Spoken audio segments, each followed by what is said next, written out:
తిరుమల శ్రీవారి ఆలయంపై నుంచి మరోసారి విమానం చక్కర్లు కొట్టింది. తిరుమల శ్రీవారి ఆలయంపై విమానాలు ఎగరకూడదని ఆగమ శాస్త్ర నిబంధనలున్న అతిక్రమణం జరుగుతోంది. ఇవాళ మరోసారి శ్రీవారి ఆలయం మహాగోపురం గొల్ల మండపానికి మధ్యలో అతి తక్కువ ఎత్తులో విమానం వెళ్లడంతో భక్తులు తీవ్ర ఆందోళన వ్యక్తం చేస్తున్నారు.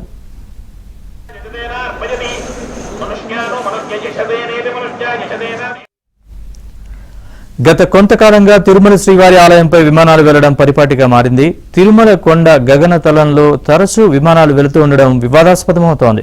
తిరుమలను నో ఫ్లైన్ జోన్గా ప్రకటించాలని టీటీడీ విజ్ఞప్తి చేస్తున్నప్పటికీ విమానయాన శాఖ అధికారులు మాత్రం పట్టించుకోవడం లేదు.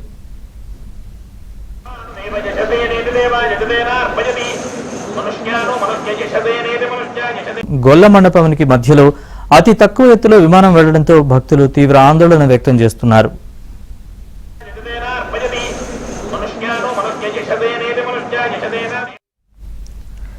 గత కొంతకాలంగా తిరుమల శ్రీవారి ఆలయంపై విమానాలు వెళ్లడం పరిపాటిగా మారింది. తిరుమల కొండ గగన తలంలో తరచూ విమానాలు వెళుతూ ఉండడం వివాదాస్పదమవుతోంది.